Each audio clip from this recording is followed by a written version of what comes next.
Kita akan lanjutkan, berikutnya kami persilakan kepada calon wali kota untuk wakil wali kota untuk mengambil undian pertanyaan di dalam fishbowl.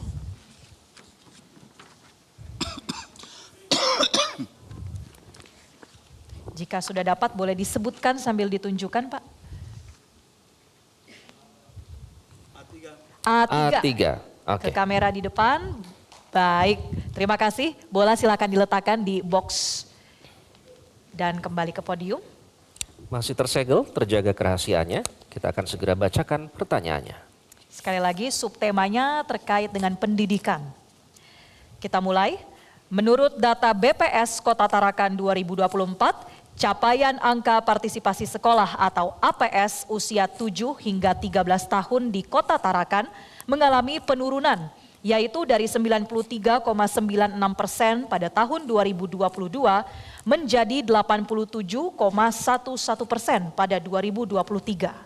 Ini mengindikasikan perlunya tantangan peningkatan partisipasi anak sekolah usia SD. Pertanyaannya, apa strategi saudara dalam upaya untuk menghadapi tantangan tersebut 5 tahun mendatang? Waktu Anda menjawab 3 menit, silakan. Ya, jadi saya kira seperti tadi pada pertanyaan pertama, ini lagi-lagi bahwa pemerintah harus menyiapkan infrastruktur pendidikan yang baik, ya. Sehingga anak-anak kita, ini mungkin banyak hal yang terjadi dan ini saya kira perlu diteliti dengan baik. Apakah karena memang tempat atau sarana pendidikannya yang berkurang karena pertambahan penduduk ya dibanding dengan tahun-tahun sebelumnya, atau karena Tarakan ini memang fenomenanya setiap tahun ada pertambahan penduduk 8.000 sampai dengan 10.000.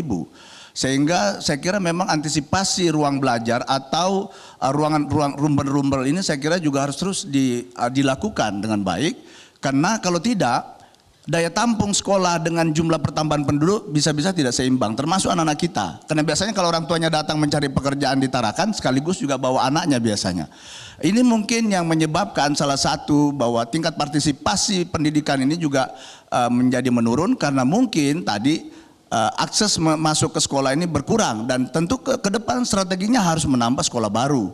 Ya, yang kedua, bisa juga jarak antara rumah anak ini dengan sekolahnya terlalu jauh mungkin, ya, karena mungkin ada program zonasi dan lain-lain, sehingga ini perlu juga nanti dipikirkan semakin memperbanyak juga unit-unit sekolah baru. Yang kedua juga mungkin menyiapkan transportasi, ya, bus sekolah gratis mungkin diperbanyak, sehingga anak-anak ini bisa dengan mudah, misalnya kalau dia tidak mampu untuk pergi jauh-jauh sekolahnya tentu disiapkan oleh pemerintah. Yang ketiga saya kira kita harus menyiapkan biaya operasional pendidikan yang cukup, ya, dalam rangka tadi bagaimana sekolah ini betul-betul tidak ada betul-betul gratis, ya. Menurut saya gratis itu biaya operasional pendidikan harus ditanggung oleh negara.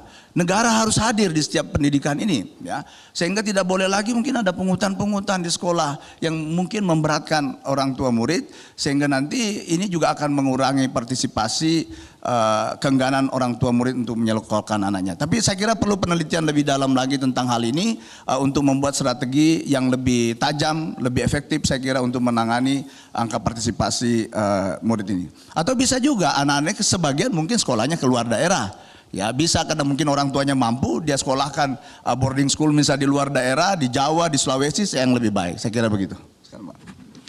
Iya, tapi itu based on data yang kemarin. Tapi percayalah, ke depan ini animo anak-anak kita itu akan tinggi. Salah satu penyebabnya, dugaan saya ya, karena adanya makan bergizi gratis yang diintrodusir oleh Presiden Republik Indonesia yang ke-8, Pak Haji Prabowo Subianto. Catat saya ngomong malam ini, insya Allah peningkatan animo masyarakat akibat program ini akan signifikan. Baik, terima kasih atas jawaban dari pasangan calon. Hadirin kami persilakan memberikan apresiasi bagi jawaban dari pasangan calon. Jelajahi cara baru mendapatkan informasi. Download Metro TV Extend sekarang.